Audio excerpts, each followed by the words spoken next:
বন্ধুরা, আজকে এমন একটা রেসিপি নিয়ে এসেছি যেটা সবাই বানাতে পারে। তবে আমি কিভাবে এই ভেজ ডালটি বানাই সেটার রেসিপি আপনাদের সাথে শেয়ার করব। এই ভেজ ডালটি কিন্তু সকলেরই খুব পছন্দের একটি খাবার।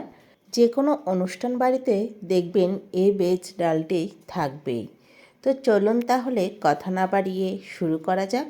ভেজ ডাল বানানোর জন্য এখানে আমি নিয়েছি বিনস, গাজর, কড়াইশুঁটি আর নিয়েছি ফুলকপি। এবার এখানে চুলাতে একটি পাত্র বসিয়ে দিয়েছি। এরপর এখানে মুগ ডালটা আমি ভালো করে ভেজে নিচ্ছি। তার মধ্যে আমি দুটো তেজপাতা দিয়েছি, দু টুকরো করে। মুগ ডালটা ভেজে ভালো করে পরিষ্কার জল দিয়ে ধুয়ে নিয়েছি। এরপর নুন হলুদ দিয়ে মুগ ডালটা সিদ্ধ করে নিচ্ছি।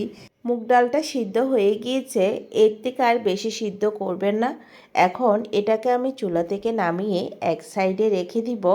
এরপর চুলাতে নতুন আরেকটি কড়াই বসিয়ে দিব। এরপর আমি সবজিগুলো ভেজে নেব। চুলাতে একটি কড়াই বসিয়ে দিয়েছি, এর মধ্যে পরিমাণ মতো তেল দিয়ে দিলাম। তেলটা যখন গরম হয়ে আসবে এখানে আমি সবগুলো সবজি একসাথে দিয়ে দিলাম। সবগুলো সবজি আমি একসাথেই ভেজে নিব। এখানে বিনস, গাজর, ফুলকপি, কড়াইশুঁটি সবগুলো সবজি একসাথেই ভেজে নিচ্ছি। সবজিগুলো 10 থেকে 15 মিনিট আমি মিডিয়াম আঁচে এগুলোকে ভেজে নিচ্ছি। আমি কিন্তু সবজিতে নুন হলুদ দিচ্ছি না, নুন হলুদ ছাড়াই সবজিগুলো ভেজে নিচ্ছি। সবজিগুলো এমনভাবে ভাজতে হবে যাতে হাফ সিদ্ধ হয়ে যায়। আমার সবজি ভাজা হয়ে গিয়েছে, এবার আমি তেল ঝরিয়ে একটা পাত্রে তুলে নিচ্ছি। দেখুন সবজিগুলো এরকমটাই ভেজে নিতে হবে। সবজিগুলো একটা পাত্রে তুলে নিয়েছি। এবার সেম পাত্রে আমি রান্নাটা করছি। এখানে কিছু পরিমাণ তেল দিয়েছি, এর মধ্যে দুটো এলাচ দিয়েছি, একটি শুকনো লঙ্কা দিয়েছি আর দিয়েছি 5 ফোড়ন। গোটা মশলাটাকে কিছুক্ষণ ভেজে নিয়ে এর মধ্যে দিয়ে দিচ্ছি গ্রেট করে রাখা আদা। আদাটাকেও হালকা ভেজে নিয়েছি। এরপর দুটো টমেটো কুচি দিয়ে দিলাম।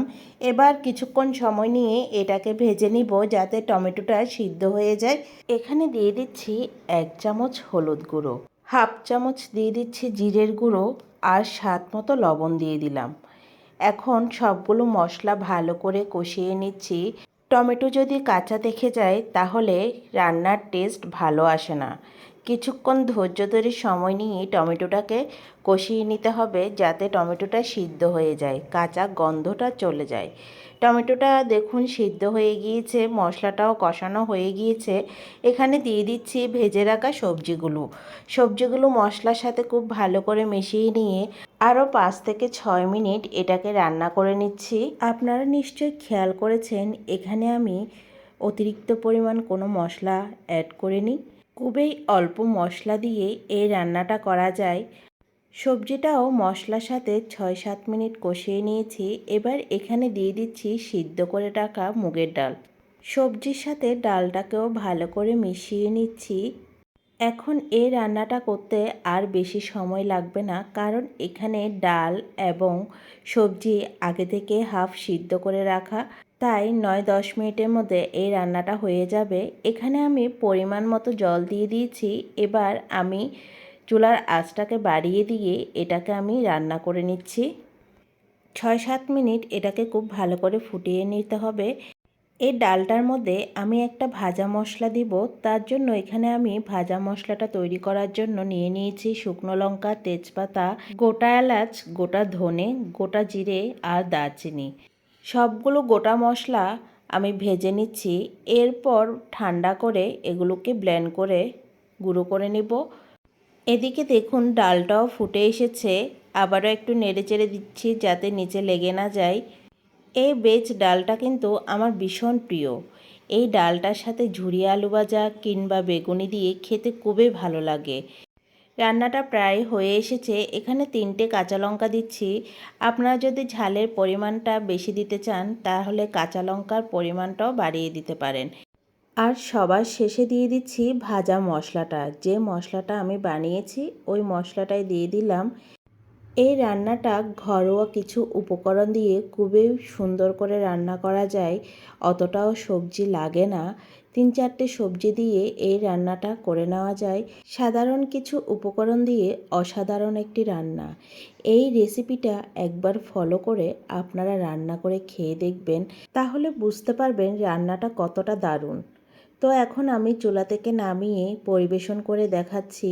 দেখুন কালারটা কতটা সুন্দর এসেছে, দেখতে কতটা সুন্দর লাগছে আপনারাই দেখে বলুন। আপনারা দেখে নিশ্চয়ই বুঝতে পারছেন এই রান্নাটা খেতে কতটা দারুণ হবে। এই ডালটার সাথে আমি আজকে পরিবেশন করব পেঁয়াজি এবং বেগুনি। তো আজকের এই রেসিপিটি আপনাদের কেমন লেগেছে অবশ্যই কমেন্ট করে জানাতে ভুলবেন না। আর যদি রেসিপিটি ভালো লেগে থাকে লাইক এবং শেয়ার করে দিবেন। আর এই ধরনের আরও রেসিপি পেতে চান কি না কমেন্ট করে অবশ্যই জানাবেন। আজকের মতো বিদায় নিচ্ছি। নতুন আরও রান্নার রেসিপি নিয়ে আবারও আপনাদের মাঝে চলে আসব।